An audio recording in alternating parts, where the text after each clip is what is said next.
Betty, bring me everyone. What do you mean, everyone? Everyone! I have come here to chew bubblegum and kick ass. Barry Manilow know that you raid his wardrobe? Let me explain something to you. I am not Mr. Lebowski. You're Mr. Lebowski. I'm the dude. No one is to stone anyone until I blow this whistle. You can't fight in here. This is the war room. Surely you can't be serious. I am serious. And don't call me Shirley. Lord, you can imagine where it goes from here. Hello and welcome to Zedos Gang, episode number 34. On today's episode, we'll be talking about Bad Boys 3, Van Helsing, Uncharted, Sonic the Hedgehog, the movie, Starship Troopers, and much more up in the Zedos Gang. How are you today, Joe? I'm fine, thanks. How you been? I'm okay. It's been a strange week. How's your Guy Fawkes night? I didn't really watch too much of the fireworks, to be honest. I went round a friend's house, got drunk. They were watching it through a window. Sorry, Fruity Dave. So I got a friend that has a big firework Yeah, I'm event. not endorsing that man Okay. in any way. Guy Fawkes was the same for me as well. Just went to see one of my old colleagues, and we just chilled out with him. We're talking about work and whatnot, and so yeah, it was cool. If there's one thing I know about Chris, he does not like the Trainspotting 2 trailer. But yeah, beyond that, yeah, things are absolutely a-okay.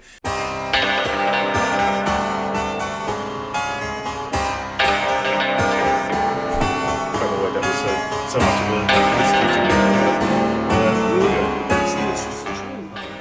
Yes, it is. And so the first trailer is Wilson, which stars Laura Dern and what's his name? Woody Harrelson. And this trailer is special for two reasons. One, because he's just raw in this. And it brings back the voiceover. I haven't heard a voiceover in a trailer in so long, since the mid-2000s, to be honest. This summer, Woody Harrelson is beaten up by Laura Dern in a movie about a dysfunctional family. It's and a guy trying to find his importance on Earth. It's not even about a dysfunctional family, it's just about Woody Harrelson. Well, it looks kind of dysfunctional. Well, it's not family, really. He's Woody Harrelson. Would you say it's family orientated? Well, because he finds out he has a long lost daughter from the girl that he was married to, and he's going to find the long lost daughter and dragging his ex-wife with him. Was he married to her? Well, he said so in the trailer. Oh right, I thought they just had a fling. No, that's his ex-wife. He says it about 3 times in the trailer.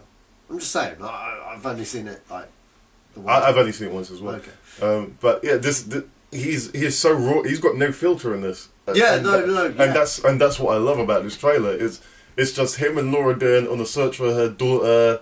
Their daughter. Yeah, their daughter. Their that's daughter. what I said. You said her.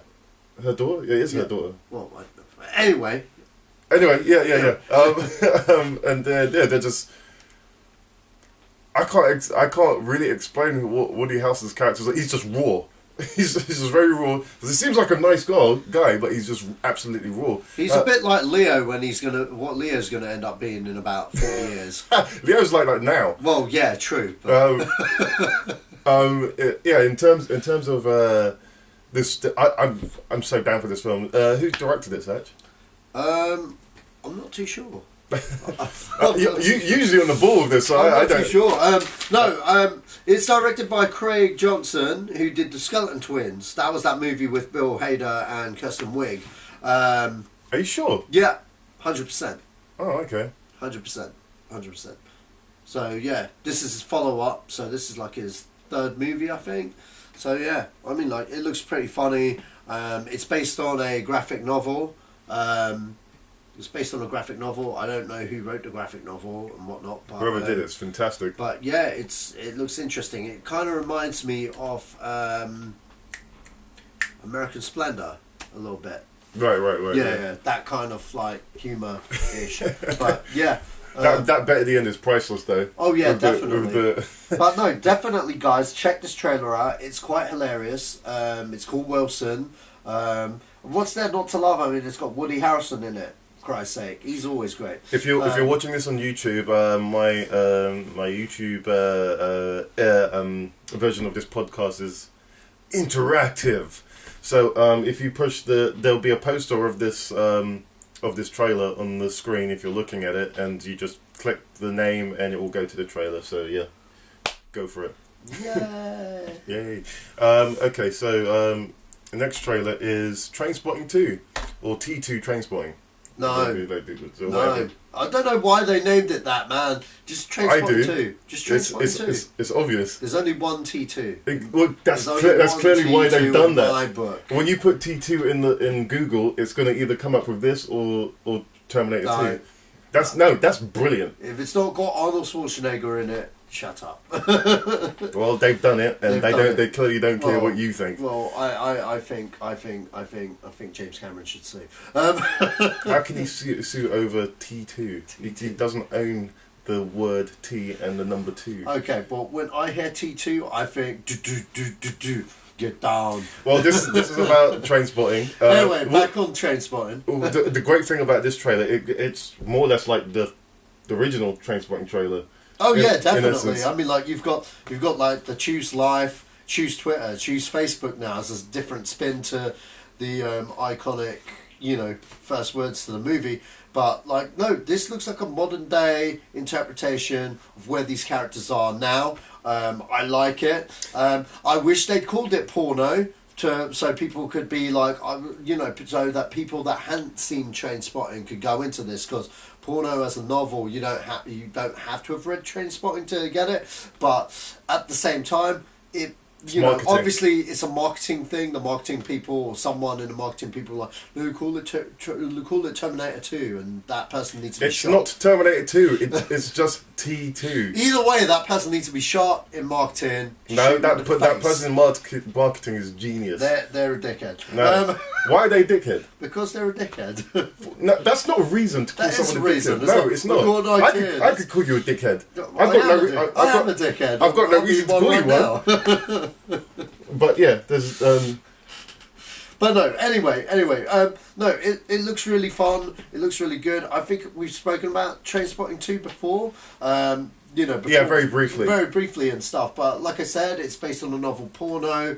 The reason why it's come out so long is because they've waited for the actors to age a bit more than what they looked like in the original movie. So now's a good time to see that. It would be great to see Begbie back out of jail, because everyone loves Robert Carlyle in this role. And it looks even more crazy and fucked up in this trailer than ever before. Mm-hmm. And obviously he's revenge hungry, so you know what I mean. Renton and those boys best watch out. That's all I'm going to say. It's nice to see. I've forgotten the actress's name, but she was on the poster of the original Trainspotting, and she was one of the leads.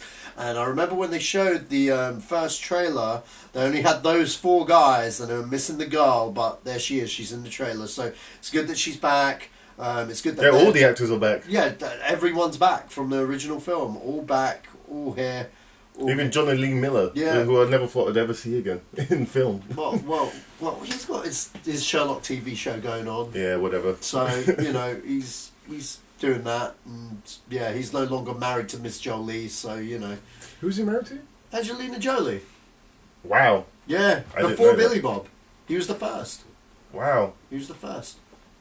Jeez, wow. Was he in Hackers? I can't remember. Yes, he was, yeah. Yeah, he was in Hackers, so that was his big thing. It was the 90s thing, kids.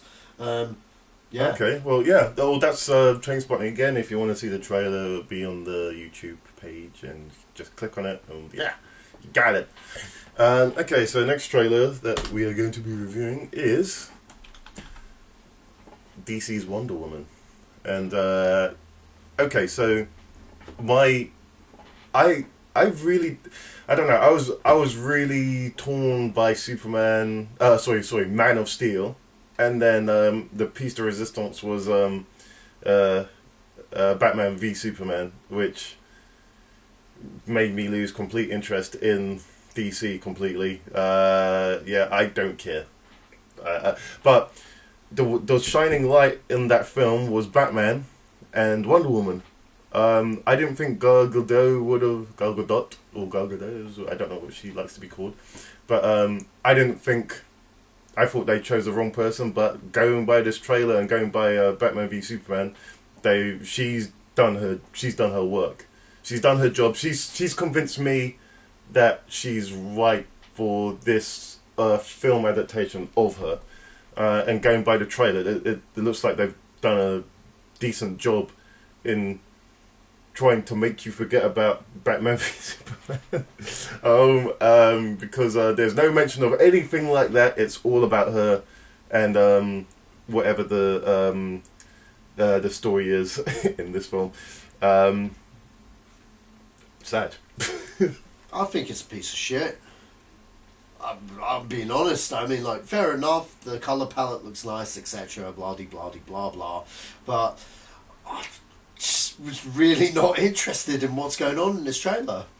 I've never been so uninspired from any movie trailer, except for maybe Ghostbusters, this whole year. I think it's just, like, I don't even know what the fuck's going on in this trailer. Like, oh, yeah, no, you should do. It gives you I'm seeing good World enough... War One. I'm seeing, like, she likes Earth. Don't know why. She likes Earth. She's on Earth. Well, she's on Earth. She says something about she likes this planet, and it has, like, a lot of nice visuals off the planet. Yeah, because she's never left that island. Yeah, well, anyway, either way, I don't know, man. I just didn't dig this trailer. I didn't find that joke at the end funny. I was like, what the fuck? That's so disjointed. And just... I'm just so disinterested. That's just me personally. You're talking to someone that doesn't give a fuck. I know, but I look, I'd like to say that I'd buy this trailer, but I don't. I just think it's very cliched when it comes to all these superhero trailers and stuff. I mean, like, you know what?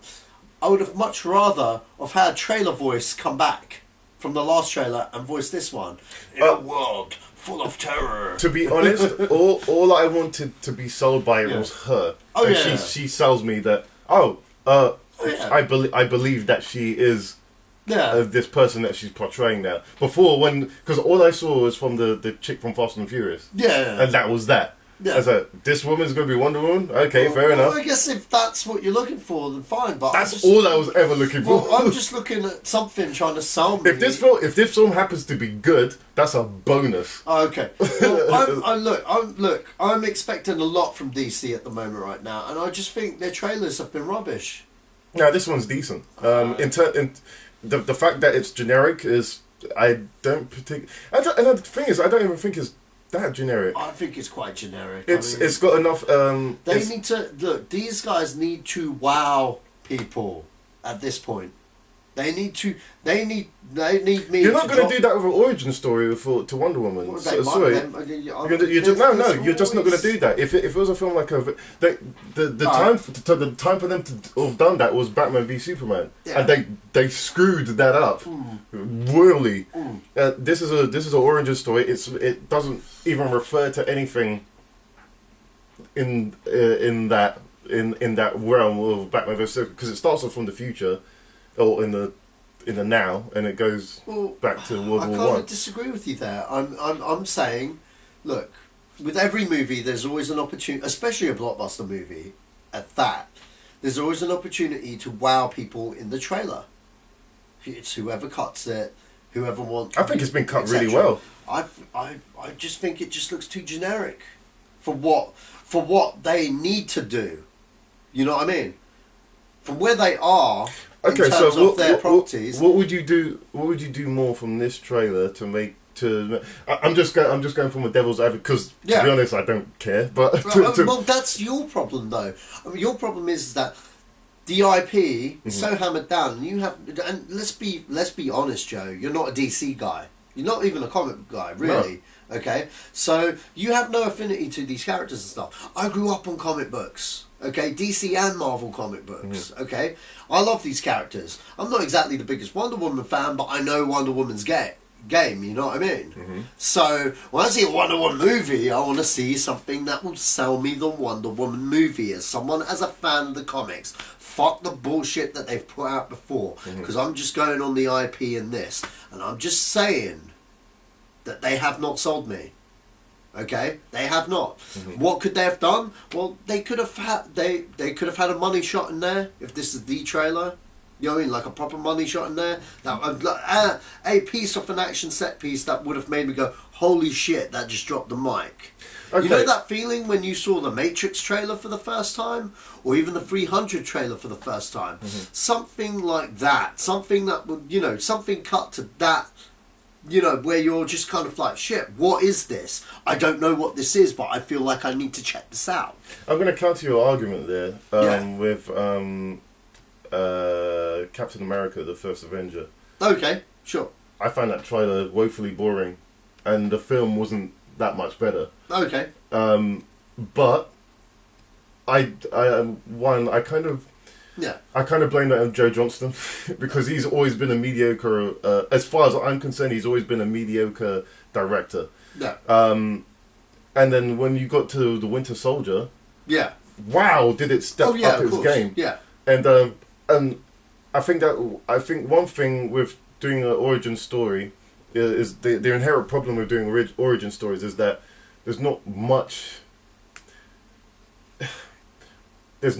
you can do to even look at this. Do you know the original Spider-Man trailer?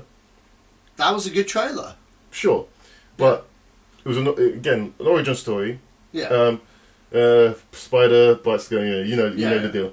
And but that was a good trailer, though. Sure, it was a good trailer, but there was nothing about if we bring that trailer up again. There's nothing really about it that had the money shot like you say in the Matrix trailer. I don't know. You know what the difference is? Okay, look, it's okay. I was going for something different there when I bought the Matrix amp. You know, something different there. But if you want to play the Spider-Man game, okay, I could totally go there. Because what the Spider-Man did for me as a fan that has never seen a Spider-Man film on the screen, and we're talking about Tobey Maguire's Spider-Man, okay? For me as a comic fan, I got my checklist out. I was gotten bitten by the spider. Cool. Oh, the Green Goblin's a villain. Oh, they've got this in it. Oh, they've got that in it. I got my checklist as a fanboy that never seen a Spider-Man film in my life, and they're getting things right. You know what I mean? As a fan. You know what I mean? When I'm looking at Wonder Woman, okay, don't get me wrong. I mean, like, they're getting a lot right and stuff in the mythology and stuff. But all I'm trying to say is, DC, as a whole at this point, they need to do something. I'm not talking about generic shit there, okay? They need to show something why people need to invest in their characters again. But at this point, I'm a comic book novice, as you say. And I enjoyed this trailer. And I don't care about any of the properties. Yeah. And if I enjoyed it, I'm sure there's many people like me that enjoyed it as well. Maybe I'm having an off day, Joe. But it's a good argument. Yeah, I'm just saying is that you got to understand this, guys, okay? I like my comic book films just as much as the next guy. And I know I may have ragged on DC at this point, but can you blame me? I mean, like, you know what, funnily enough, I'll give them Suicide Squad. I enjoyed Suicide Squad. I know a lot of people didn't. I know a lot of people did. But funnily enough, I enjoyed Suicide Squad. I fucking loathe Batman Superman. I fucking hate that movie. It's like the worst piece of shit I've seen all year. And you know, and this is coming off a mediocre Man of Steel. Okay, I enjoyed Man of Steel, but it wasn't like the Superman movie that we needed. It was good. It did its thing. I enjoyed it for what it was. I felt it had some flaws, but I overrid it because I got some cool fight sequences. I loved the Smallville fight. That was amazing. But I'm just saying that at this point, Warner Brothers, not DC, but Warner Brothers need to step up their game with these films because Marvel are fucking annihilating it. And I'm not saying this as a Marvel are better than DC thing. I'm just saying it as it is that they need to step up the competition here. And this trailer, you know, for me, alright, it didn't sell it to me. And they need to prove to me that, yeah, we acknowledge we fucked up, but fuck that shit. This is what you need to watch. And I did not get that in this trailer. For me personally. And if you guys got it, bravo. I'm glad for you. Enjoy the movie. Let's hope it's good. For me, I'm going in with low expectations. I'm not going there going, yeah, Wonder Woman's going to be sick, you know. No, because there's just nothing in this trailer for me to take away and go, I'm hyped for Wonder Woman, personally. Okay? I'm allowed to have that personal opinion. I'm not saying that. I know, but I'm just saying that because you know what? I put up a Facebook status. I'm finding it very hard to care at the moment. Yeah, I put up a Facebook status and everyone's like, "Oh, you don't know what you're talking about." It's like, oh, shut up. You know what I mean? That's how I felt. But when people are passionate about something, they're going to argue about it. And so but you know what? I'm sure. Look, Patty Jenkins. Is it Patty Jenkins? Yes, it is. Yeah. Patty Jenkins is a very capable director. Okay, I love Monster. And she directed episodes of Entourage and shit. She knows her shit. She's been in the business for ages. And, you know, like you said, you know, like in this trailer, they're using a different colour scheme compared to the rest of the DC movie, giving me a little bit of hope that this director has managed to put her stamp on there and fight some of those boardroom battles to get her vision on screen of this character. And hopefully we've got a good movie. Hopefully. But I'm not endorsing that just yet until proof is in the pudding and we've seen the movie, because none of these trailers have made me go wow. But that's just me personally. Anyway, do you know it took me a whole year to figure out that Man of Steel was it was a bad film. you're still wrestling with it. Yeah. To be honest though, I never hated it. I know you disliked it when you first saw it. I enjoyed it. When I first saw it, I didn't dislike it. Yeah. I was confused. Yeah, I enjoyed it. I enjoyed it for what it was, because I knew it wasn't going to be like my Superman, but, you know, I enjoyed it. But I was surrounded by two of the biggest Superman fan nerds ever, being Ken and Leo. And they were like, oh my god, that movie was sick. And maybe their joy for the movie kind of like got me. And I've seen it quite a few times, but I don't hate it. But the best time I saw it, I saw a double bill of that and Batman Superman when I saw Batman Superman for the one and only time that I saw it. And I watched Man of Steel and I got really hyped into it, and I was like, oh my god, you know what? I'm hyped for Batman Superman. And I was actually genuinely hyped for Batman Superman. And then I just got raped. Sorry, that's what I felt I just got raped by Batman and Superman. I raped. Double team, and then just in the Eisenberg came along, and I know what the fuck he was doing, but it was bad. Anyway, we're off topic, we're off point. We've gone into a whole DC rant. We're going into more DC stuff. Going on to the next trailer, it is Lego Batman. Lego Batman. And so this to me is what Batman v Superman should have been, and it was done in a Lego version of Batman in a trailer.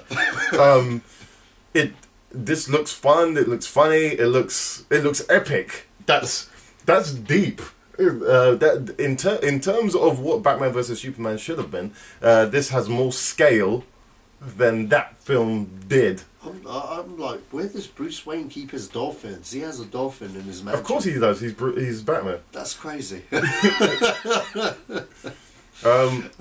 This whole thing about him adopting Robin, that's brilliant. That's kind of what happens. Yeah, but just the way the kid is. Yeah. Oh my god, I'm in the Batcave. You know what? I really enjoyed this trailer. To be quite honest, I was very skeptical because it wasn't the same team behind the Lego movie, because they're now doing the Han Solo movie apparently. But there's no apparently about it. They are. Yeah, they are. But I mean, Lego movie was fantastic. If you haven't seen it, go check it out. It's actually a very funny, very, very fantastic comedy movie. It's definitely not just for kids. And the funniest thing about it was the Batman character. And their take on Batman was hilarious. And now he's got his own spin-off movie, and they're just going with it and doing a comedy take on Batman, which I think is hilarious in that universe. It's working, and I can't wait to see this movie. Yeah, it looks hilarious. It looks absolutely brilliant. I don't know who doing the voices, but that guy from Ninja Turtles. Ninja Turtles. The guy that plays the cameraman, Vern. I have never seen Ninja Turtles. Oh, well then we're messed up then. But yeah. Oh, are you talking about the guy that used to be in Arrested Development. Will Arnett. Yes, Will Arnett. Yeah, Will Arnett. Yeah, he's in Arrested Development. Yeah, you got Will Arnett as Batman. You got Elizabeth Banks in there. Anthony Daniels is in there as C-3PO. Really? Yeah. Well, to be honest, like Anthony Daniels only ever does C-3PO. He doesn't need to do anything else. Yeah, I know, but you know, I think outside of Lucasfilm and Disney paying his checks, I think he probably saw Warner Brothers, got excited and thought he was playing the Joker or something, and then they were like, "No, you're C-3PO." Well, as far as I'm concerned, this is Oh, Will Ferrell's back. Will Ferrell's in there. Dave Franco, Morgan Freeman. Oh, fantastic! Jonah Hill. So it's an all-star cast. So yeah. I mean, Will Ferrell's in the Lego movie, so... Yeah, again, this looks absolutely superb. Liam Neeson's in it. Oh yeah, Liam Neeson was... Liam Neeson is in it. Was it? He was someone in the Lego movie, wasn't he? Probably. And Shaquille O'Neal as himself. Shaquille O'Neal, nice. Shaquille is... and Chris Pratt. Oh, Chris Pratt is back. Yeah, so his character Emmett's back. Okay. Yeah. Kobe Schmolders. Yeah, she's in there. Tannen Chatham. And Billy D. Williams. Wow. As Lando. Oh my gosh. Fantastic. I feel that's too many spoilers just by looking at the IMDb page. Well, you did it, not me. Yeah, I did. Yeah, but again, if you want to watch this trailer on the YouTube, if you're watching YouTube, if you're listening to this on YouTube, you can visually see stuff as well. I'll have posters of all the trailers that are on here. You can go to any of the trailers that we reviewed, and you can look at the trailers independently of the podcast. So yeah, go do that. Yeah, so that was Lego Batman, and this is the end of this segment.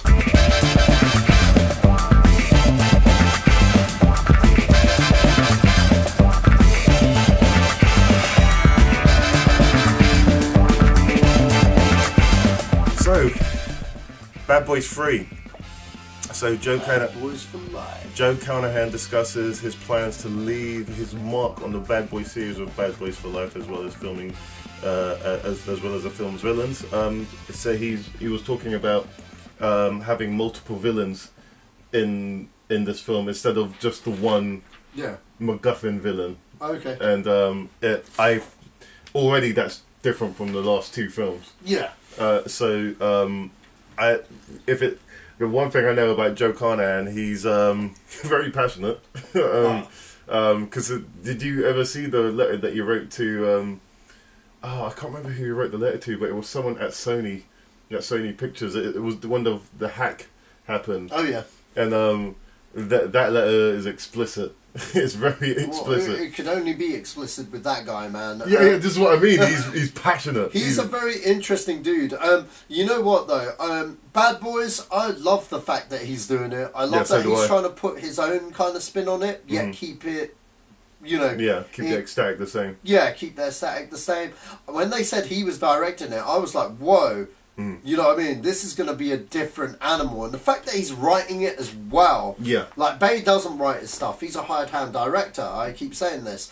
But, like, and I don't mean that in a bad way. No, he's good at directing. He's good at directing and doing what Michael Bay does. Yeah. Deep down, I kind of wish that Carnahan just do the script and Michael Bay come back and direct it, but he's doing Transformers, so... Well, no, to be honest, I think Carnahan's very capable of doing this. Cool, I'm not saying that. I meant, I've always seen, like, the Bad Boy films as, like, Michael Bay's thing, you know? So do I. But Carnahan's a good choice of action director to take over, I think. But I like the fact he's passionate about these characters and he's taken full reign by actually writing it as well. Yeah. In fact, I've never known him to direct something that he hasn't written himself. So it's nice to hear that he's putting his all. It's going to be very, very, very interesting to see what he pulls out of here. But I can't wait. And the fact that there's two villains... Yeah, that could work. It could be even three. We don't actually know because on the site it just says multiple villains. So that's going to be Either way, it's not going to be PG-13. Well, he's still discussing that with the studio. No, it's R-rated. But he says here. Yeah, but Martin Lawrence came out earlier on this month. No, this week. This was yesterday. So was this yesterday? Yeah, I'm pulling this all of this stuff. Okay, I was going by earlier on in the week because Martin Lawrence said no, it's R-rated. Sure, but at the end of the day, if Sony say, well, it's PG-13. Oh no, it's got to be an R. It has to. Look, I want it to be so badly. I want it to be as well, but I know Sony. Sony. Oh wait, we can make some money off this. Look, I don't know. I believe it's going to be an R because one, Jonah Carnahan is a force of nature, and if he wants it to be an R, it's probably going to be an R. Motherfucking R. And that will be a 15 or 18 in the UK, folks. R is a US rating, and so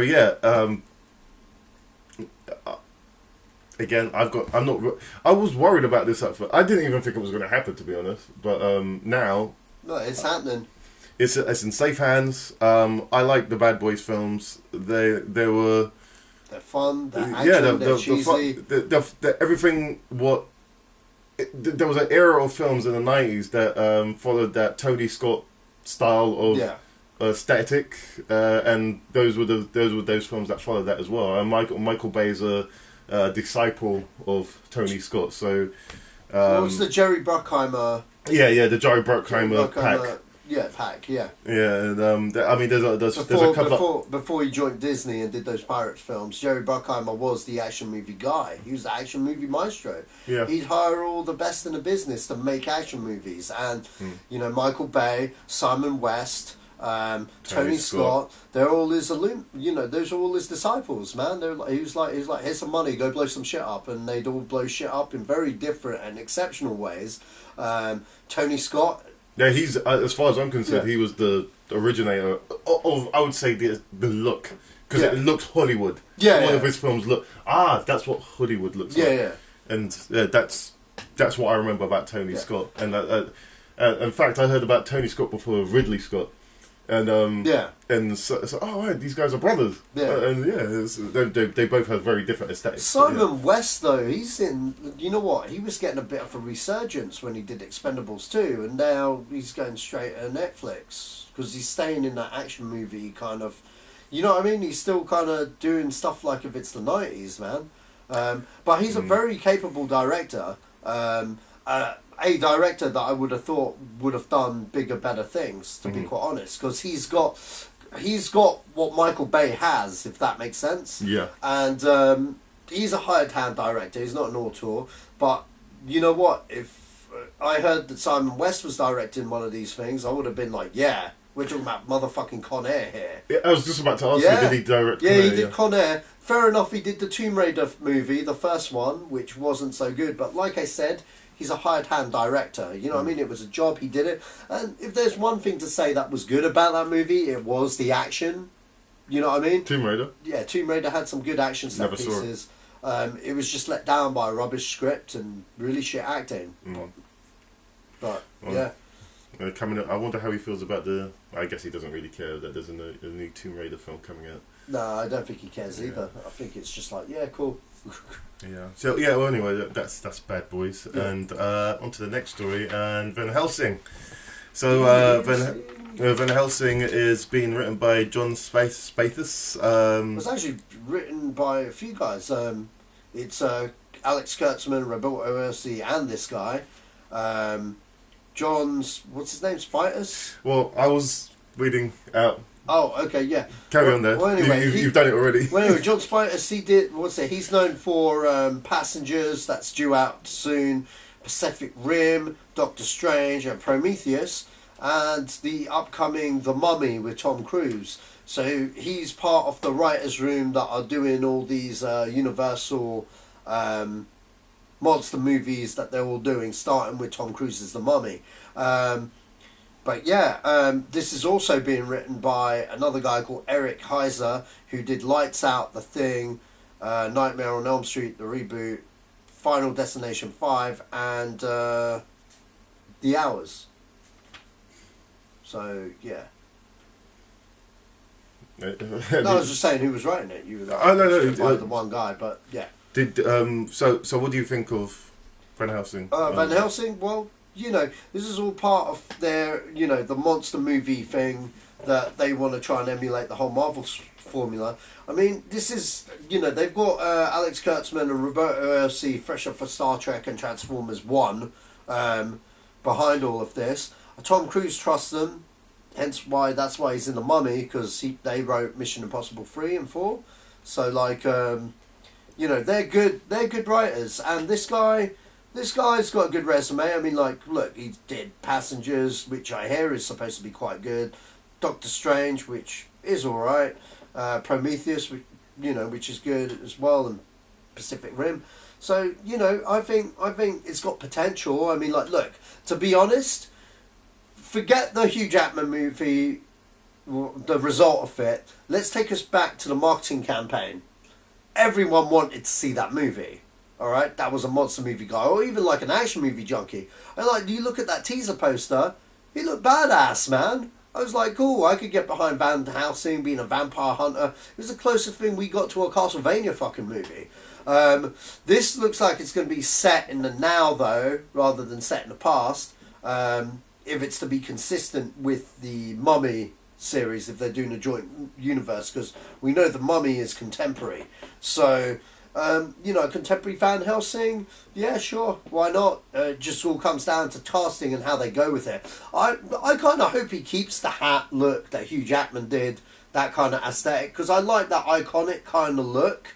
Because when I saw that character, I was like, wow, who is this guy? He looks very comic booky, but at the same time, I kind of like that look. So I wonder whether they're going to go with that, or are they just going to have just a guy, you know? Also, it depends who they get to play as Van Helsing. Yeah, I know before Tom Cruise was the Mummy, he was actually signed to play Van Helsing before the Mummy thing. Obviously, that version of Van Helsing never happened, so they've probably changed it up yet again now. So is Tom Cruise the actual Mummy? No. He's like the Brendan Fraser guy. He's not playing the same guy, but he's you know what I mean. He's the lead. Right, okay. But he's not playing the Mummy. I think the Mummy. I can't actually remember. I think the Mummy's a female female girl at the moment. Oh yes, it's the actress from Star Trek Beyond. Yeah, that's right. I can't remember her name. Spanish. Yeah, that's right. So yeah, that's what they're doing with the Mummy. With this one, you know, they've got no director attached. It's just the writers at the moment trying to get the right screenplay. They look like they've got a good writing team. But again, you know, it all depends on how the Mummy plays out, you know? I mean, like, I know they said, what was that? Dracula... The Dracula movie, Untold? Dracula Untold, yeah. Is that the one? The one with all the bats on the picture? Yeah, well, apparently that's part of this whole thing, but I think they might have, like... No, I think that was the idea, but... Yeah, but I think they're kind of moving away from that now because of how it was received, because at this point they could still... reboot, you know what I mean? They can still get away with a reboot. The thing is with the Mummy's like a one-shot kind of deal, you know what I mean? Because once you stray away from Brendan Fraser's take, it's like, you know what I mean? It's like, wow, we've committed ourselves now. Whereas Dracula Untold, or whatever the hell it was, they could do, you know, because it was set when it was set, they could still step away if they wanted to. If I remember correctly, the after credits thing was like an afterthought thing as well, if I remember correctly. So, you know what I mean? Like, they put that just in case it did well and they wanted to connect it, they could connect what it. After credit? There's an after credit thing. In what? In Dracula Untold. Oh, really? I never saw it. I've seen the after credit thing because working as... Oh, yeah, of course. So I've seen that, but I haven't seen the movie. I just heard it was bad, but yeah. Okay, well, yeah. I guess that's that. We'll figure out as time goes by, really. So yeah, I'm sure news will come out from about this film, and as the weeks and months go by, as Universal fit together their whole world. But you know what I'd like them to do? You know what? Fuck it. They should just do The Creature from the Black Lagoon and do a revamp of that, and just bring it out. Because that, I feel, is so fucking different. You know what I mean? So fucking left field and so very different to everything else they got, that it will feel somewhat refreshing. Do you know what I mean? Because people are just going to go, oh, another Frankenstein, oh, another... The guy from the Black Lagoon, there hasn't been one since the 30s. You know what I mean? So all you've got is that mental image of that thing. You do one now, do you know what I mean? It's like, oh my God, what is this? Almost. Yeah. You know what I mean? I'm surprised they never thought of that rather than going back to the well on all of these guys. I think Van Helsing's got more of a shot than Dracula again, because it's been like, what, over a decade since the Hugh Jackman one, and before that it was many years. You know what I mean? I didn't even know about the character. Well, existed. Actually, I don't think Van Helsing ever had his own movie. I just think he was always the guy after Dracula. Right. Yeah. Because like when I think of Van Helsing, I think of Peter Cushing. To be honest, I didn't even know Peter Cushing's character was Van Helsing. Oh, really? No, okay. Not at all. When I was little, there were just films that came on, and Peter Cushing used to be in all of them. Oh, okay. You never used to watch them like properly and stuff. I was a kid. I was like 5 or 6 years old, man. But even then, like you'd be like, "Oh, that's Van Helsing, and that's Mr. Dracula." That was never apparent to me as a 6-year-old. Oh, okay, fair enough. I was just asking, but no, it was never. I didn't take in film that way. It was just, oh, this is happening, that's happening. I like that, I like this. And as you get older, you start to develop a palette for things and start to, oh, this has a story. Yeah.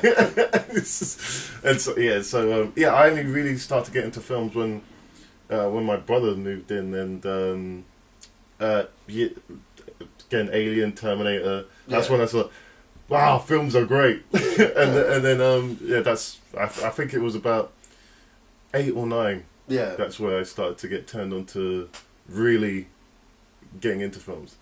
But yeah, anyway, that's Van Helsing. And there's I'm going to read out the news that Colin sent us.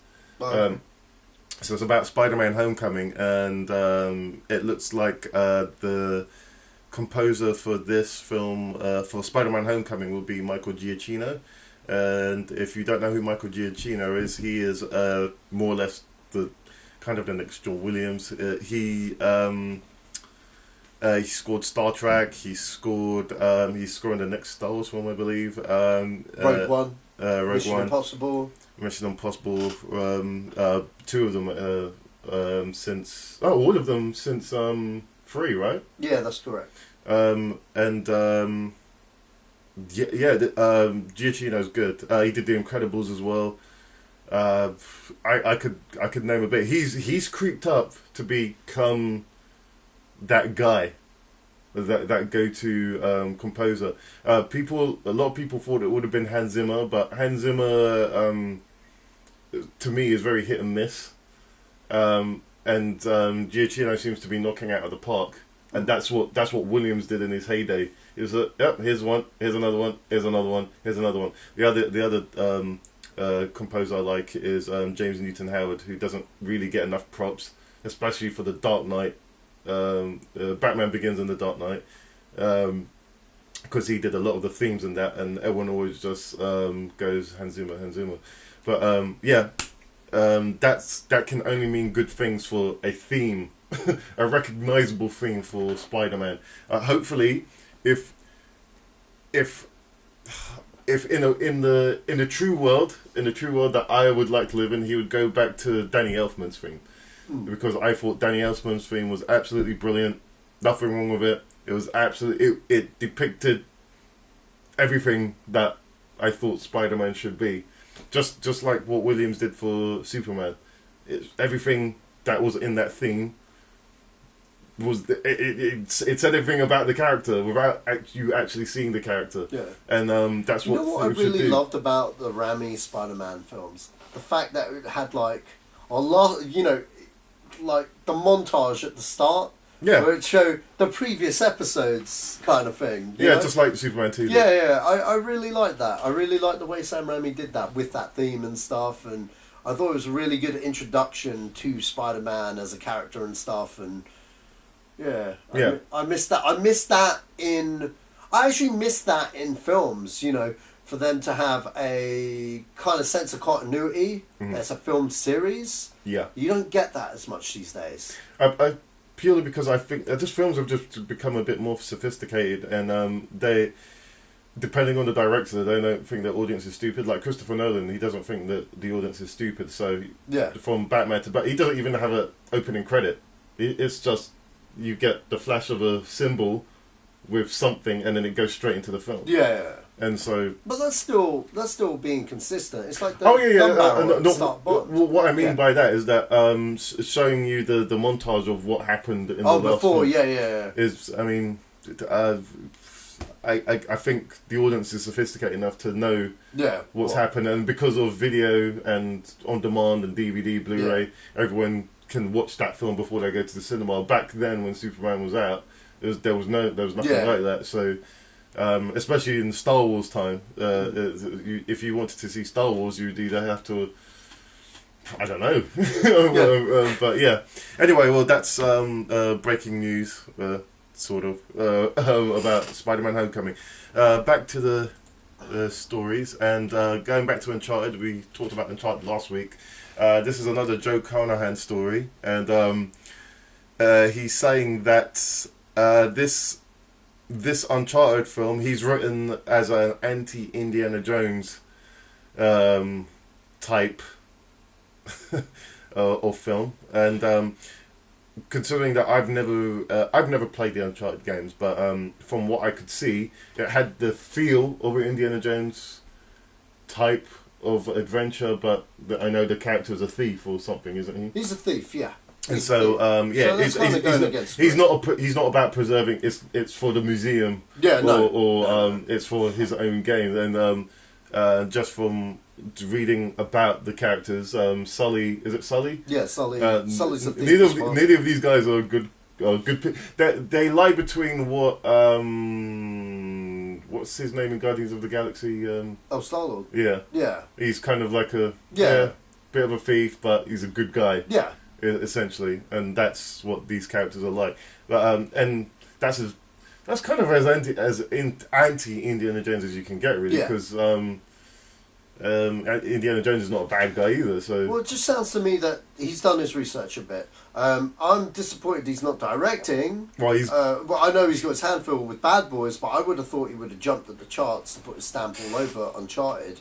I think he even mentioned that he's upset that he couldn't do both, because he's even mentioned that before, because I think he would have bought a really decent version of Uncharted, to be quite honest.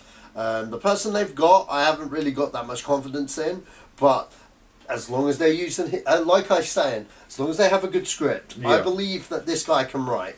Oh yeah, Joe Carnahan can write. He can write, and as I've said if you've seen Narc, you know he can write. Yeah, but I mean, we'll have to see, because, as a gamer myself and being a big fan of the games, I just want to see the first trailer to see whether they've got the aesthetic, and also, more importantly, who do they get as Nathan Drake and Sully. I think that's going to be key, very key. I mean, I know actors who I'd like as them. I've said it about a billion times. I wouldn't mind seeing Bradley Cooper as Nathan Drake. Mainly because, one, he's a big name, and two, I think he has the swagger for it. I know Nathan Fillion fans might get angry at me, but Nathan Fillion's a bit on the old side these days. So is Harrison Ford.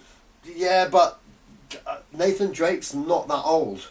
Sure. You know what I mean? Maybe if they can make him look younger, but, I just threw that in for argument's sake. Yeah, I saw that. I was like, what are you doing, dude? I'm not saying that I don't like Nathan Fillion. I love Nathan Fillion. In fact, I can see him as a role when he was in Firefly. Yeah, 100%. Now, maybe not so. But and if this did become a big franchise, which Sony are banking on, they'd want to do loads more. You know what I mean? Rather than like one or two. So, I think someone like Bradley Cooper would be good. There are other actors as well, I think. I can't think of their names at the moment right now, because I did think of someone else last time we were talking about it, but can't remember now. But Sully, I'm going to just put this out there. Put Bruce Campbell with fucking makeup. You've got Sully. Okay? Well, you don't even need to put him in makeup. You could just have him as Bruce Campbell. That is true. That is true. Because I don't know, Sully's always been a comedic character, and he just sounds like his voice just sounds like Bruce Campbell. You know what I mean? So I'm just like, but if I had to not pick Bruce Campbell, I'd say what's his face? Oh shit, the guy in Whiplash, J. Jonah Jameson. Oh, J.K. Simmons. J.K. Simmons, I think would be okay. Even Robert De Niro to a degree. But I don't think Robert De Niro has that voice. You know what I mean? His voice is very yeah. But dandy. then at the same time, Robert De Niro can fucking act, and he has. You know what I mean? It'd be if they said they got him and he acted just like Sully. You know what I mean? I can see it. You know. Yeah, and that's why I said it, because I believe in his acting abilities. He hasn't really done anything with his voice in a really long time in his performance, but he can do it, and he has done it. So that's why I whipped his name in the mix there. When I heard he was attached at one point, when the other director was attached and wanted Mark Wahlberg to be Nathan Drake, which I thought would have been a bad fucking move, they wanted Robert De Niro in there. And I was like, cool, I could see him as Sully, but then they said he was his uncle. I'm like, Nathan Drake doesn't have an uncle. You know what I mean? He's an orphan. You know what I mean? In the games. He has an older brother who's kind of like a James Wood-esque kind of person. That's the first person I thought, but he doesn't look like James Woods, if that makes sense. Is that in the fourth game? Yeah, that's in the fourth game. But there's a lot they could do with this franchise. I hope, though, after thinking much thought, that they do their own thing with the movie, like their own adventure in the movie, because I think if they adapt the game, they could, you know, it could go either way. I think having a different love interest than Elena would be good, so that way the movie can be its movie and the games can be its games. But if they're going to do the games, I'll be interested to see who they cast as Elena, because Elena would be an interesting woman to cast, I think. She can't be. There's a. You know what? I could see Laura Dern when she was younger, kind of thing. Considering what she looked like in that last trailer we saw, she seems alright. Yeah, but she still seems older in that thing. She's 20 years older. Yeah. So, but I don't know, man. We'll have to see. We'll have to see. It's going to be an interesting IP. It's going to be one to watch. I think if this one's done well, this could be the video game movie to break the mold, maybe. But it all depends on who they cast. It's early days yet, so I don't want to say that yet. But if they got it right, this could be the one. All right. Okay. So on to the next story. Guess what Tim Miller did after Deadpool? Sonic the Hedgehog. And you know what? I'm interested. And I'm going to say this, okay? Right. Tim Miller owns, is it Blitz Studios or is it Blue Studios? Blizzard Studios? I think it's Blizzard Studios. I know. No, I think I'm wrong about that. Well, either way, he's the CEO of a effects company that basically do all the cutscenes for a lot of video games over the past 10, 15 years. Okay? And he's basically directed the cutscenes for the actual Sonic the Hedgehog video games, stuff for the Knights for the Old Republic, stuff for the Halo series, all the cutscenes in the Halo series, Mass Effect, all these video games IPs. Tim Miller knows video games and comic books, and that's quite evident in this little movie he did this year called Deadpool, okay? Blur Studios. Okay, Blur Studios. You should check out their showreel, guys, because I remember when the Deadpool movie came out, they actually showed, well, these are the guys behind Deadpool, and when I saw... They did the opening to the girl with the dragon tattoo and for the Dark World. Yeah. That's right. They do a lot of stuff there, and these guys they're all movie geeks like us, and you know it's not Tim Miller directing; he's producing. But I do believe his partner, and when I say partner, his business partner, he's doing his directing debut. This guy's resume is just as long as Tim Miller, and they both collaborated on all of these cutscenes for all of these various video games. And just check out the stuff, and most of the stuff is half the stuff that you've played. And you know what? These guys did the cutscenes for most of Sonic the Hedgehog video games as well. So the fact you've got these guys that have worked on the games, that know the characters, that boosts me with confidence for this movie, because, look, we've seen what these guys did with Deadpool, okay? And they get character, they get what the aesthetic is and what it should be. And if you see, look, they work on the fucking games, man. I've been screaming about this for fucking years, okay? We've got guys that work on video games that get character and stuff. They're doing Sonic now. I've got faith in this IP. I never thought I'd ever fucking say that, okay? Now, I just hope they get a good comedy writer in on Sonic and make it...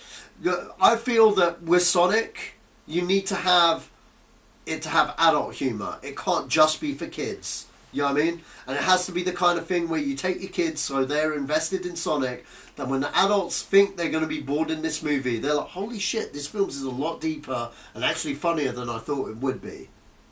You know? They've got to make this the Paddington of fucking video game movies. Okay? Because I didn't think Paddington would be good, but that's a fucking kick-ass movie. So this film's also being produced by Sony, so yeah, it's a battle. It's a battle, but if Tim Miller's involved, there's a little bit of light in the tunnel here. I'm hoping. I'm not, you know, because you mentioned the Sony factor, because they did a bang up job on the Smurfs, yo. I say that sarcastically, but it's not the same animation house. You know what I mean? It's not. It's Blur. So, you know what I mean? We'll have to see. We'll have to see, but it depends on who they get to write with it. Hopefully, these guys know what they're doing. I have faith in them. Let's just hope they don't get studio interference and stuff. And you know what? The dude dropped out of Deadpool, and this is what he's bringing out. You know, look, he must... You know what? To be quite honest, as a director, he's just made a name for himself as Deadpool, and that's his first movie, okay? Maybe he's challenging himself. And what other challenge... Look, if I was a film director and I'm a Sonic the Hedgehog fan, or, you know, to a degree, and I was like, you know what? That would be a challenge. You know what I mean? Making a decent Sonic film. That's a challenging thing. I mean, like, you know what? I'm being serious. If I did a movie, you know what? I wouldn't say no to a Garfield movie. Straight up. Do you know why? I'd go out my way to make it a fucking good Garfield movie, so that all the critics would be like, hey, you see this new movie? It surprised us. It's actually kind of good. Check it out. You know? I think that's what, you know, no one goes with the intention of making a shit movie. No one does. And I'm pretty sure Tim Miller's not one of those guys. Okay, you see him in interviews for Deadpool. He's very passionate about the work that he puts his name to. So yeah, and you got to understand this, guys. He doesn't have to be directing movies, and that was his whole thing with Deadpool. He's like, yeah, I'm doing it because I love the character and this is an opportunity. But at the same time, if this is the last movie I do, he's a CEO of a fucking video games special effects company that does cut scenes for video games. That's his day job, not directing a fucking feature film. He seems to do a lot of opening title sequences for films as well. Yeah, he does, because they're all clients, you know. So well, yeah. I mean, I haven't really put my 2 cents into this, but yeah. I mean, there was a video games film released, Ratchet and Clank. Yeah. This year, and that just came and went. It did, but you know what? Ratchet and Clank wasn't that bad a movie. Not for the fans of the game. In fact, it was spot on. You know what I mean? It was spot on, and every Ratchet and Clank fan that has watched that film has loved it. It just had bad marketing. Really bad marketing. Yeah, I guess it did. Because no one marketed it. There was barely a trailer, and there was barely ever any posters for it. Because they did that really low budget. Really low budget. Yeah, it shows. Yeah. But anyways, I mean, I don't think Tim Miller's directing this per se. It says that he's a producer. He's producing, yeah. But if it, you know how things move around, so. Well, no, it's his Blur Studios partner doing it. Sure, but tomorrow he could be, screw it, I'm going to just direct it as well. He could just turn around and say that. Not that Sony, I don't think Sony would mind at all if he did. Oh yeah, of course. But they're not going to say no to the people that brought out Deadpool. Exactly. And I mean, the spotlight's on him now. Yeah. And they're also not going to say no when the Deadpool guy is like doing a U-rated movie. Oh yeah. Yeah, they're going to be like, whoa, ka-ching ching, what the hell's going on here? So, if I was Sony, let the dude do what he needs to do. Don't suggest shit, and let's make a good movie. Yeah. You know what I mean? I hope they get a good writing team. Well, yeah, on from something Sonic to Starship Troopers. And it looks like this is being, that word reboot has come around again, and this is being rebooted. If you've not seen the Paul Verhoeven film, was it the late 90s that came out? I think it was 98 or 99. Yeah, then you need to watch that film, because that film has got Paul Verhoeven all over it. All of his films are being remade. Yeah, it looks that way. Every one. Apparently this one's going to be more faithful to the original. Novel, yeah. And if I've got mixed feelings about this, if they do it as good a job as they did with Total Recall, then and RoboCop, then I will give this film a miss. I don't. I guess maybe it does need to be. I don't know anymore. There's always remakes coming out these days, so I don't know what's the right thing to. Some remakes can be good if you could be as good as The Thing, then because that's a good remake. Or what's another remake? Scarface, another good remake. If you could be as good as those films, then fair enough. I will give you no argument because those are two very good remakes. But it seems that when a studio gets too involved with these things, they don't tend to go very well. And as far as I'm concerned, I don't think you need to reboot Starship Troopers. Maybe I'm wrong. I don't know. But it's sci-fi, and I guess sci-fi gets reused all the time. So yeah, I really don't know how to feel about this. But Satch, how do you feel? I feel, well, you know what? I never really put much thought before I get into the news about the reboot. I love this Paul Verhoeven film. I think it's hilarious. It's one of my favourite Paul Verhoeven films. It's up there with RoboCop and Total Recall. I love it. Never had a problem with it, and I thought everyone was on the same boat until like about 7-8 years ago. I was in the States and I went to a bookstore. I picked up a copy of Roadhogs written by Elmore Leonard. Cool fucking book, by the way. Check it out. It's actually the indirect sequel to Out of Sight. I'm taking a tangent there, but as I buy this copy of Roadhogs, I had to go to the counter, and there's this guy, and he's like, Roadhog's really cool novel, blah, blah, blah, and we just start talking, because in America, they love to talk when they're selling you stuff, okay? And this guy just goes on to a tangent about movies and stuff. He's like, oh, I love that Out of Sight, it was so true to the novel, blah, blah, blah, blah. And he's like, you know what? I watched this movie the other day, and it was one of my favourite novels growing up. And he talked about Starship Troopers, okay? Because the novel has been about since 1959, okay? And this guy fucking loathed that movie. And I was like, what? Because I've never read the book. Mm-hmm. I've never read the book. And he fucking hated it. He was like,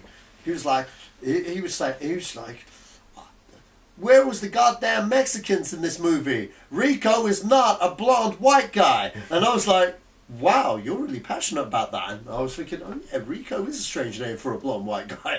And he was absolutely right, because he's definitely not Mexican, and neither's half the other people in there, because they all have Mexican frickin' names in that fucking movie. And, they're all living in South America, okay? They're not living in America, but they're all living in South America, and that's a place that gets killed by the bugs and stuff, and it just made sense there. But I still enjoy the movie, regardless of its faithfulness to the book that I still have not read.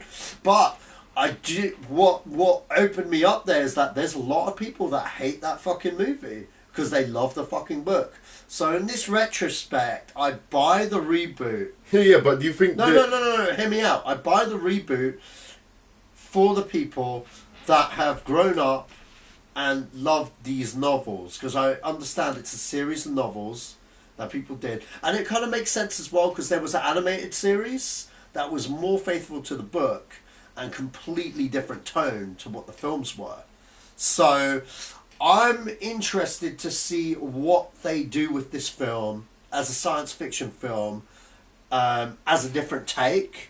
I'm intrigued to see who they get to direct, and I hope it's someone that loves the source material, that they can show me something that's interesting and very different to the original movie that I love. Okay, and that's look. I generally don't like reboots if it's something like Ghostbusters or whatever. But like you said earlier, Joe, it has to be something like The Thing or something like Scarface. You know what I mean? To show, no, yeah, we know about this version, but no, this is the version. Okay? And that's what they need to do with this. And considering it's at very early stage, I mean, who's attached to this? No, they've just okay. So the studio's just broke it. There's no director. There's just probably a producer that has the rights to it somewhere that wants to earn some cash. So he's greenlit it, and they've all greenlit it because they see it as a potential IP because it's based on novels and stuff. This is what I say: don't make it for the fucking tween audience that like Twilights and shit. Okay, done with that. Okay, let's just give a proper, decent science fiction movie with bugs and fucking people in military and shit going nuts, blowing shit up. That's what I say. Do something very different and original with it that doesn't, that's so different to the Paul Verhoeven one that I like. That way I can still watch that and be like, yeah, cool. Don't try and copy it. Do something original. Do something different. Show me some cool shit. What makes you think they're going to have Mexicans in this film anyway, or do anything that's close to the source material? They're probably not. They're probably going to get Jake Gyllenhaal in there as Rico this time out. But I'm just saying, it'd be cool to see Michael Pena in there as Rico. Yeah, that's not going to happen. That's not going to happen, but it'd be different. Yeah, it would be very different. I've just got no faith in an American studio doing that. Yeah, I know. But I'm giving you an example of how they could change it up, make it different. Blah, blah. Look, I'm with you on that. Yeah, but I'm just saying. Considering there's no director attached, and at the moment they can do anything with this IP, I'm saying, let's try something different, guys. That's going to make everyone go, shit, Starship Troopers. You know what I mean? Let's not do some generic shit. Okay? That's just my 2 cents on that. Oh yeah. You know what I mean? It's because there's no news here. There's no one attached to direct. There's no writers. There's no, it's just like some guy like, hey, we're greenlighting Starship Troopers. It's just the fact that it's happening. Yeah, I know. And it's for, it is sad because that's a beloved movie, but let's face it, with Starship Troopers, there are 3 of those movies, and only one of them's good. Say what? There's 3 of those movies, and only one of them's good. Oh, right, I didn't even know that. You didn't? You never saw Starship Troopers 2, no. Murder, and Starship Troopers 3, where they brought back Casper Van Dien for that? No? Yeah? Okay. Funnily enough, the second one is directed by Phil Tippett. It's the first, the stop motion guy. It's his first film as a director, actually. It's kind of like a horror movie. It's really different. It's lower budget as well, both of them, compared to the first one. They were both straight to VHS or straight to DVD back then. I guess, I don't know. I can't remember when they came out, but I remember the third one coming out in like 2005 or 2006 or something. But yeah, okay. They to be honest, that first movie was a very unique film, and they said all they could in that one film. Yeah, you know what I mean. So it'll be interesting to see a different take and what they do with it, and maybe it'll become a franchise, I guess. So we'll see. Okay, so the next story is Al Capone biopic. So Josh Trank is let out of movie directing jail, and is directing a low budget, a budgeted story about Al Capone. And this looks like it will have Tom Hardy starring as Al Capone as he comes out of prison. It looks like he'd be suffering from Alzheimer's. So automatically, that's different. Wait a minute. Al Capone coming out of prison? Yeah. What, right after he got sent down for... If you're going to go on the facts on that, I don't know. But okay. All I know is the story said that he's coming out of prison and he's suffering from Alzheimer's. Okay. Interesting. I thought he died in prison. I don't know. I thought he died in prison. I don't know much because, about Al Capone. No, I swear he died in prison because he didn't like injections. This is how he died. He didn't like injections. So he didn't get an injection for something that could have... I don't know. I could be wrong here, guys. I'm just trying to remember something. But anyway, this is Josh Trank's Al Capone thing with Tom Hardy. Yeah, I believe so. This is the best move for Josh Trank since ever. I'm going to tell you something, okay? I like Josh Trank. I like Chronicle. I liked the first hour of Fan Four Stick before it got dog shit. I do believe that he did try to make a different take on Fantastic Four with that bullshit movie. I don't blame him, but I thought that he was in director prison because of that movie. But I like the fact he's doing something completely different that isn't sci-fi with a big star like Tom Hardy, something a little bit smaller budget and very, very, very indie. The fact he's got Tom Hardy for this role and it being Al Capone, that's going to be very interesting to see a gangster biopic right there. And I think it's the best move that he's done for his career. I think it's going to be a very good film with that cast and that talent. Okay. I think, you know what I mean. Let's not beat him up over Fan Four Stick because, you know, as bad as it was, you know, that first hour was very different and very intriguing. I felt. What film are you talking about when you say Fan Four Stick? The same film I refer to every time we talk about Fan Four Stick. And what film is that? I've already said it. And please tell me again. No, because it's called Fan Four Stick. I'm not going to play that game, Joe. Seriously, it's Fan Four Stick. But yeah, no, I think it's going to be interesting. Cool. Okay, so the next story is Alien Covenant, and looks like Michael Fassbender he's confirmed that he's playing 2 androids. He's playing multiple, I think, Davids and a new android. I'm guessing that would make sense. The film's set 10 years after Prometheus, so yeah, that's going to be an acting challenge for him. In terms of, I don't know how he's going to play this other android, but if he's anything like Ash, then that crew's in for one hell of a rock journey. So yeah, this is going to be Michael I think this film is going to be Michael Fassbender's acting piece for his showreel. That hey, I can play the same character but differently. Well, if I remember correctly, Lance Hendrickson did the same thing in Alien 3.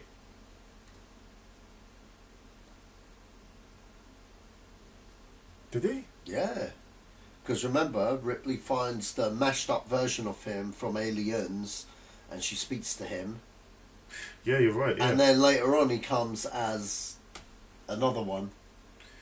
Was he a human bishop in that one? No. He was an android as well, yeah. He was a different android. Yeah, that's what I thought, yeah.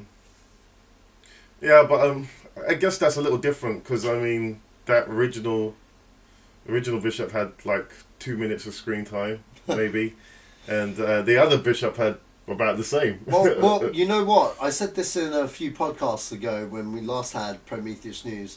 I might get my wish. We might get David and Nomi Reapes with his head. Okay, where we're going? Well, my theory is that they've got to the planet, they've repaired his body, and because David have him on ahead. Because David 8 is so he's manipulative. Yeah.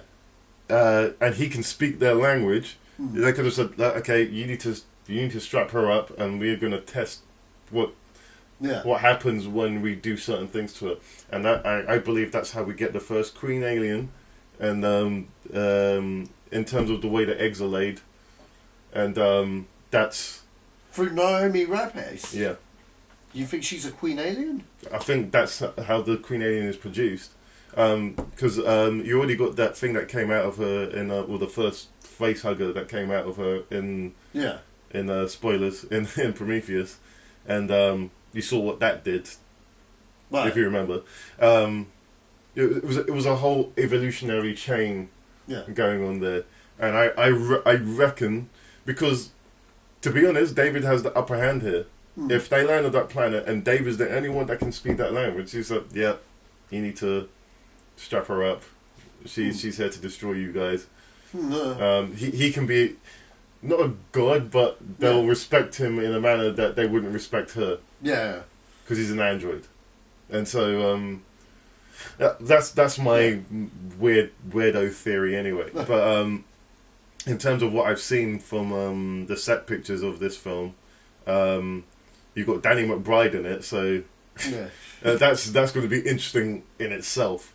Well, no, he has a lot more range to be. Well, this is what I mean. So Because he's got that range, and I reckon he can switch from that to being a little bit funny. I don't think he'll be very funny in this film, but I think he'll have that middle ground between being very serious and being Danny McBride. And I can't remember who else is in this cast, but it's quite a big cast. And just because they're going to... I think they're going to 2 planets in this film. They're going to figure out what happened to the Prometheus crew, and they're going to the... I'm guessing they're going to go to the Engineers planet as well. But either way, for Michael Fassbender, considering what he said that Ridley Scott's finished the film. It's all edited. We're just waiting for the trailer now, and that could land at any moment. It could be next week, could be the week after, it could be any time. So I'm just waiting for it to happen now and see what we get from this film, from the trailer anyway. And for one, I'm a big Alien fan, so I'm really excited to see what happens in this film. Okay. Anything to say on that, or you just I think you just nailed it on the head, man. Okay, so Quentin Tarantino, this is the main story. He's confirmed his retirement as he said he's doing 10 films, and looks like he's doing 10 films. I'm not sure if that's a good thing or bad thing for the film industry, but he's a man of his word, it seems. He'll probably go on to do work with other people or write scripts or something. I don't know what he wants to do, or do plays. I know he expressed interest in doing plays. The last thing he said, I looked at a video interview with him when he was talking about this, and he was saying... The Adobe one? I don't know which one I saw quite a few.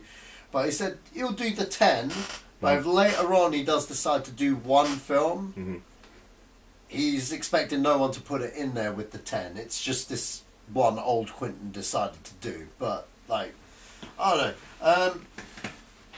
It's been something we've been talking about for years, and I get it.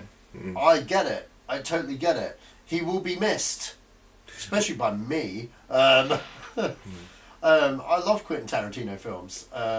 All of them, even his not so good one, Death Proof, which I've watched that again recently, and I like it a bit more now. But it's still that's his worst one out of all of them. But you know what? Look at that filmography. Okay? Some people love his films, some people hate his films. I love Quentin Tarantino films, and I personally think if I had that filmography as a director, bravo fucking vo. You know what I mean? If he's going off on 10, That's really something. And the fact that he's not going to be out of work. If anything, he's going to be full of work. Oh yeah, no one's saying that he'll be out of work. And I think one of the main reasons he's doing it, he doesn't like the way the industry's going for him. Mm-hmm. You know what I mean? And that's fair enough. That's fair enough. The industry's changed. To be honest, he'll probably start doing TV. Yeah, and I think TV would probably work better for him. Yeah. You know what I mean? Because he can flesh out his characters a lot more. Yeah, exactly. Marvel, get him for Luke Cage season 2. Nah, he's not going to do that. He's not interested in that. Oh yeah, whatsoever. of course not. But I mean, it'll be interesting to see what he does after. Actually, Luke Cage, you might be interested in. Yeah, because he is a big fan. Yeah. I think they could, if they sorted out a deal, they could probably get him. But I think it'd be on his terms. But hey, I think a lot of people would be interested to see a Luke Cage QT season. Would have really good dialogue. Yeah, it would have better dialogue, nothing wrong with Luke Cage. I like it so far. I haven't finished it yet, guys, but yeah, I know, I'm going to check it out. But what I have seen, I've enjoyed. But yeah, no, yeah, I mean, like he could be like Barry Norman reviewing films. He could have a podcast like us. He could. You know what I mean? He's mentioned doing plays. I'd love to see Reservoir Dogs and The Hateful Eight as plays. Because they're two movies that can be adapted as a play for theatre. You know what I mean? So there's loads of avenues for him to go down. TV seems like a natural fit. Especially the way TV is now, I think is a better fit for him than the movies. And then he could do whatever the hell he wants. You know what I mean? Even if he doesn't do films, I'm pretty sure he'll end up doing novels. And even if he wanted to do films, you know what? I'd like him to still script write. I'm sure he will. I'd still like him to still script write, because you know what I love? I love true romance. I haven't seen Killin' Zoe. That's one I've always been meaning to watch. And what's the other one? Natural Born Killers. Okay? Actually, not Natural Born Killers, because that's not his dialogue. And he's made a big deal about... I don't know whether you guys know about this. Even though it has his name written down for the script there, he only got the credit for the script because that was his idea. But you see, Oliver Stone rewrote the whole screenplay, and he did not like that at all. You know what? I'm very interested to see, if he was to do a remake of that his way, I'd be interested to watch that. Yeah. But I don't think he would, because it's done now. You know what I mean? He's one of those directors who's like, okay, well, it's done now. You know what I mean? Like, I've moved on. Yeah. I'm so glad he didn't move on from The Hateful Eight like he said he was going to, because I loved that film. I thought it was a very good film.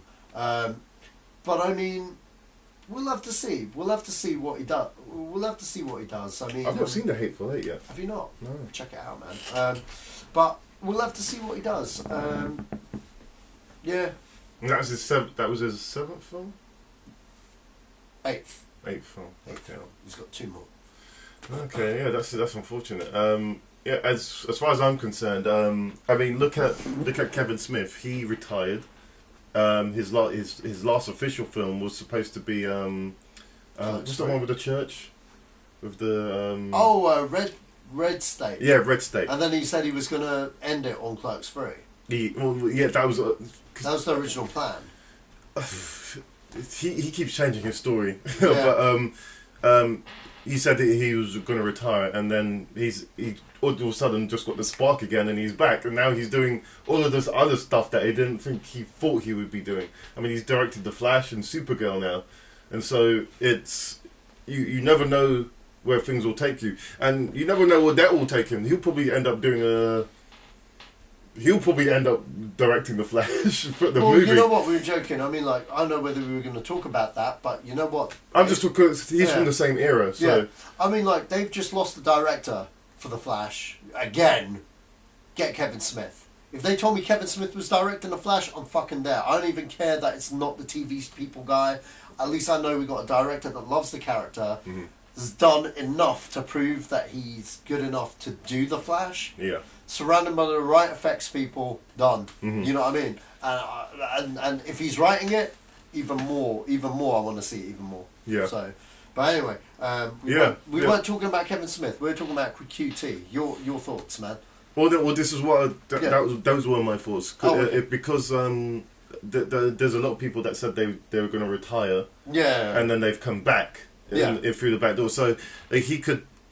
Like the Kill Bill thing, he's always asked, "Oh, you're gonna do Volume 3? You're gonna do Volume 3?" And he said, "It depends on stuff." And that Uma Thurman and that kid who played the original, what's her name? I can't remember. That chick that was in Independence Day, her kid, the one that she fights. Yeah, I know who you are. Yeah. So if her is it Femika Fox or something like that? Yeah. Her kid's definitely old enough now. Yeah. Or that kid that played her kid is definitely old enough now. So if the stars align and he decides to that's the last film he goes out on, that's a fitting end to me. I'm not gonna lie, I don't want to see Volume 3. Sure, but I personally don't want to see. I know some people do. Let's just say he's I'm going to do it. Would you still watch it? Oh, of course, I'll still watch it. Watch it. But I don't know. I think I like his filmography. That each film are very different from each other. Mm-hmm. You know what I mean? If he does Volume 3, does that count? Well, because Volume 2 doesn't count. It's one story. Just saying. Because he said, you're right. So if he does Volume 3, it doesn't count. That's interesting. That's all I'm going to say is it doesn't count, because if you look at the filmography, you got because he's personally said he's got 2 more in him. Mm-hmm. Okay, so he said the number 2, so that means that Kill Bill counts as one movie. Mm-hmm. So if he does Volume 3, that doesn't count. Okay. Well, he filmed that as one film, didn't he? Yeah, he did. Yeah. Which I'm still waiting for. I'm still waiting to see that cut again. Yeah. Good luck with that. Anyway, hang on, wait. So Reservoir Dogs, Pulp Fiction, Jackie Brown, Kill Bill. What came after Kill Bill? No. Death Proof. No, Inglourious Bastards, Death Proof. No, it was Death Proof. Django Unchained. Yeah, Django Unchained, Hateful Eight, 2 more movies. So if he does Volume 3, it's still 2 more movies. Mm-hmm. Just saying. Well, let's hope he does that then, because we get a pseudo extra film out of it. So, we want Volume 3, Quentin. Do it, man. Okay, well, I hope he doesn't retire, but if he goes out with like that, then it's been a good run, man.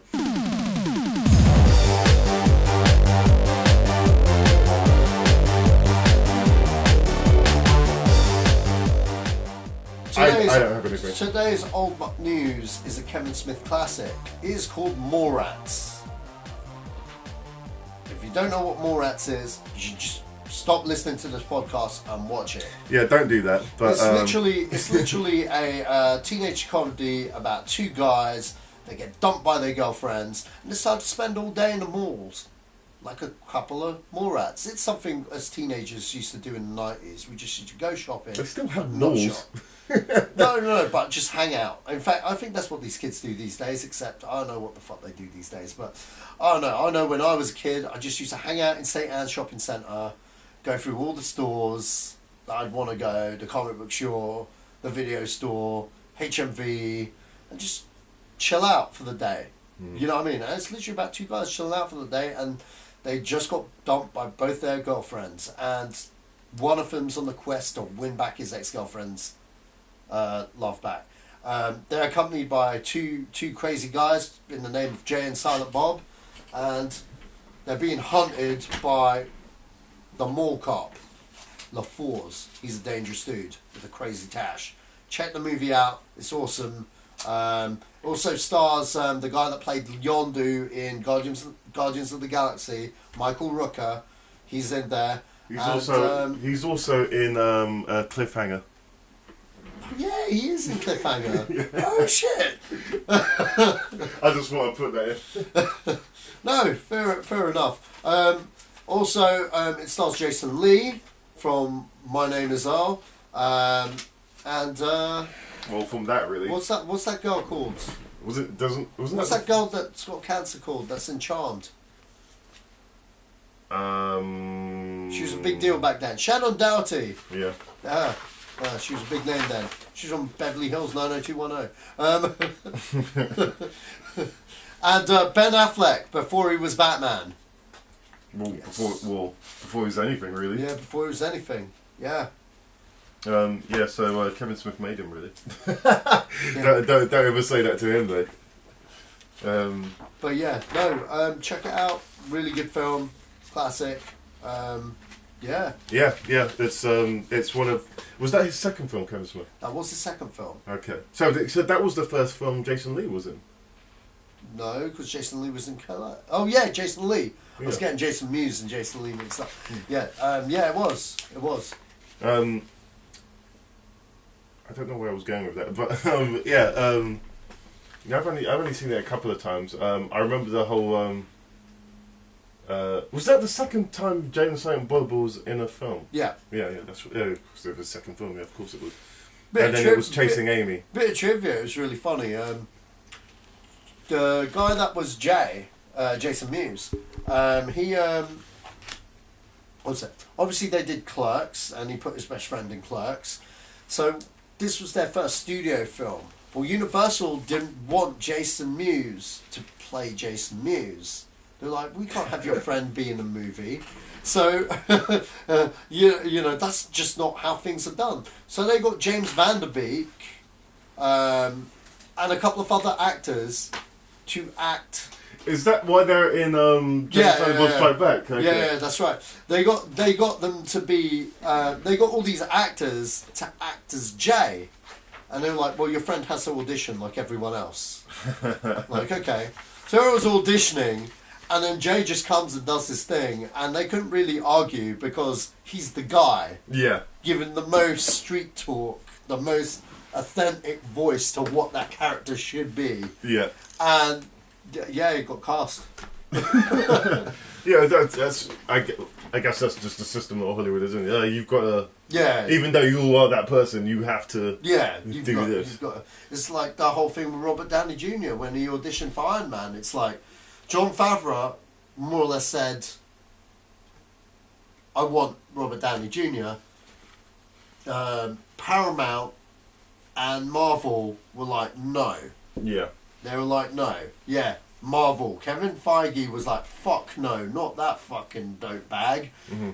Can't even show up to set ever." Ally McBeal on drugs all the time. Nah, we can't deal with that fucking drama.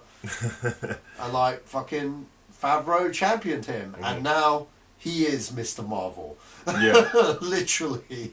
It's like, who's doing Avengers 3? Not that guy. Well, anyway, it's okay. So, that was the old but new. It's Morax. Morax. It's on streaming. It's on Blu-ray. It's on DVD. It's on anything you can imagine. So go watch it. It's one of Kevin Smith's golden oldies, and so catch it when you can.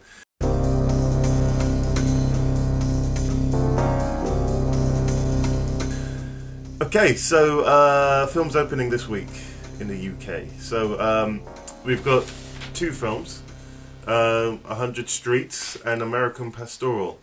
100 Streets stars Idris Elba, Gemma Arterton, Tom Cullen, and Ryan Gage, who I don't know. Okay, so 100 Streets. Gathering by the trailer, it's 3 different stories that converge. That looks like it will converge into to one ending, seemingly. But you've got this. Idris Elba seems to play this very wealthy, well-off gentleman who is married to Gemma Arterton. Looks like he has some kids with her as well.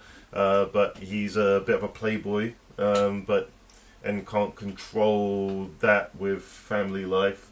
And you've got another character in this that seems to have he's got this street life going where he's trying to get out of the drug scene, but he's been pulled back in. Then you've got this cabbie. I'm not really too sure what happens with that guy, but drives around. He knocks someone over, and it doesn't. I don't know. Maybe I didn't watch the trailer right, but it doesn't really emphasize too much on what his story is. But I'm sure he's involved in some degree to all of their stories.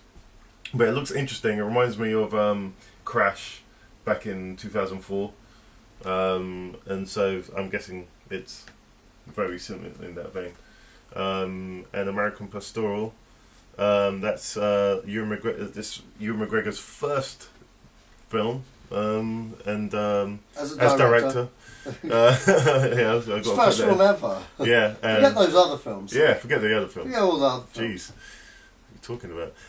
It also stars Jennifer Connelly and Dakota Fanning, and it's set in the time of revolution in America, 1960. I'm guessing 69 or 68 or 69, and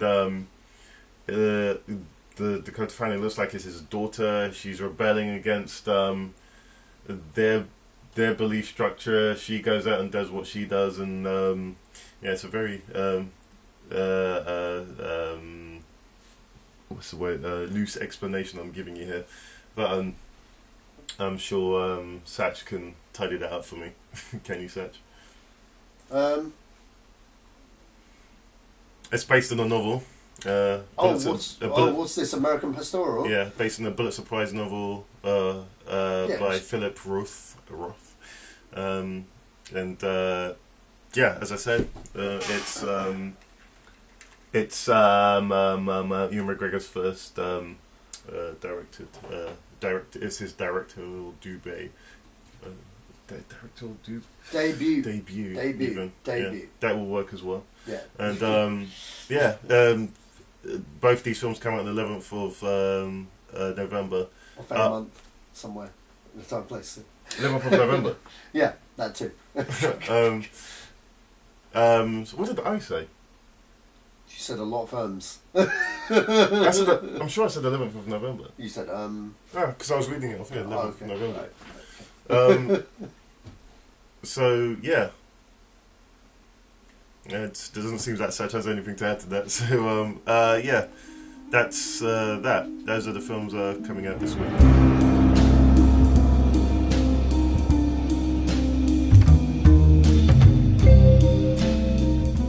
Okay, so this is Film 20 Questions. This is where Sach will have a name of a film. He's going to write it down, and I have 20 questions.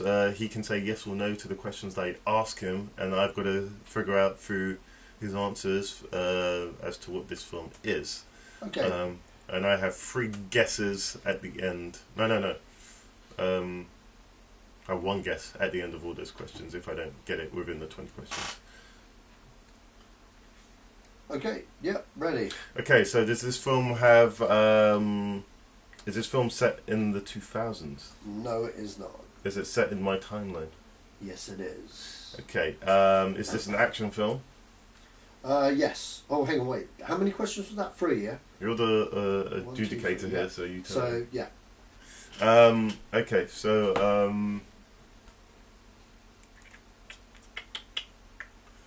does this film have a famous director? Yes, it does. Is this film... Does this film... So it's an action film, famous director. Does this film have an ensemble cast? Yeah, it does of such. Okay. Of such? That's very vague. Okay. Does this film...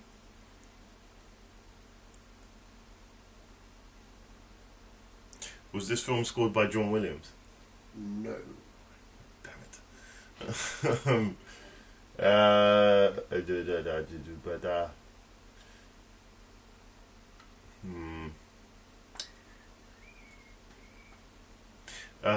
Does this film have a lead actress? Yes, it does.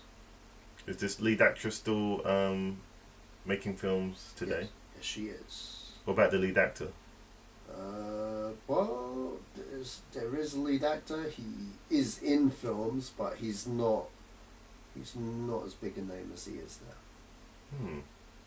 Interesting. How many questions do I have? Have I... 9. Okay. He's like one of those actors where you see, if you saw him in a film, you're like, oh my god, it's... So and so. Okay. So-and-so. Yeah. Are there swords in this film? No.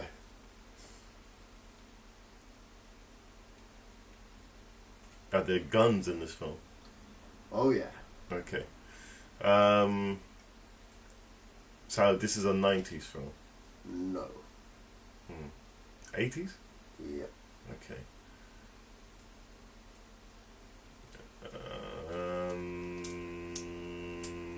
Does this film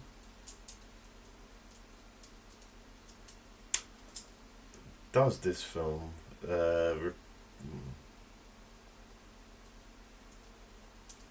have sequels? Yes, it does.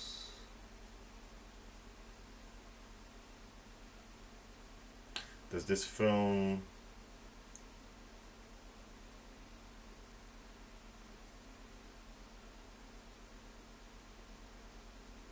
do the films get progressively worse as the sequels go on? Yes, they did. Is this film Die Hard? No. Okay. Where did you get Die Hard with a female lead? Well, you said it was a sort of an ensemble cast. Yeah. And anyway, and Bruce Willis is like the biggest male star. How's he like? Oh yeah, this guy. Bruce Willis is Bruce Willis. I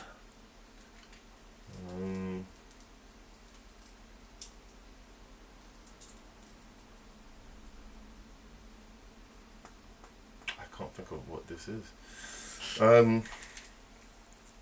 Is Arnold Schwarzenegger in these films? No.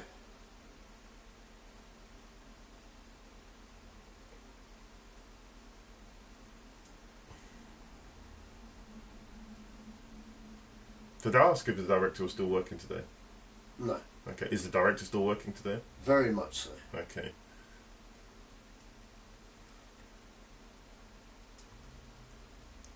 Is the director James Cameron by any chance? Yeah. I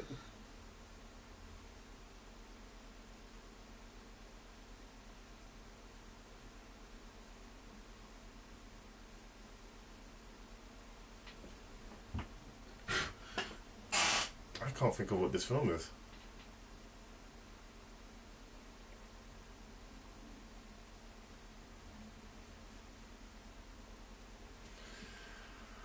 I have no idea what this film is.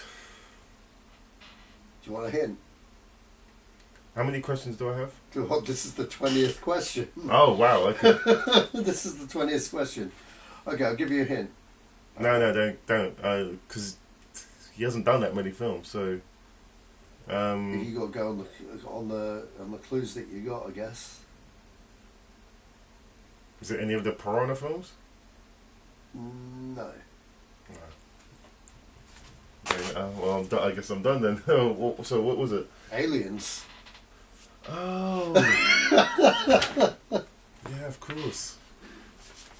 That didn't come. Because when you said, is it an action movie? Well, yeah, it is, but it's also. But if I said if it's science fiction as well, I thought you would have limited it as well. Right. But then, like, you started going way off, and the actor I was referring to was Michael Biehn, because everyone's like, oh, it's Michael Biehn. Ensemble cast, because, well, it is kind of an ensemble cast, because they're all Marines. You got Bill Paxton in there. You know what I mean? Even though he's less of a character compared to Ripley, because Ripley's the lead, isn't it? So, like, you know, and like James Cameron, well, he is. The sequels did get progressively worse, because then you go into AVP territory there, and then I wouldn't even class AVP as connected to the. Well, it's not anymore, but yeah.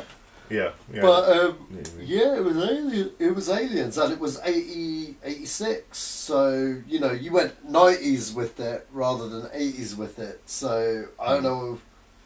I know where you're going with James Cameron. Maybe you're thinking Linda Hamilton, but then I already said like Arnold is. Yeah, I know. That's why I said I just couldn't think who it was. Yeah, it was Sigourney Weaver, man. So I was more thinking about the lead, the male lead, than the female. Oh yeah. And so I just couldn't think about what it was, and yeah, that was it. Well, thank you, Sach. That's another X under my 20 questions. I think is it 3 I've lost now? I'll have to figure that. I'll have to figure that out. But yeah, I think it's 3 that I've lost now. But yeah. Thanks for that, Sach, and thank you, listeners, for listening. I've become stupid all of a sudden. Sach, where can we find you? Sachman3 on Twitter.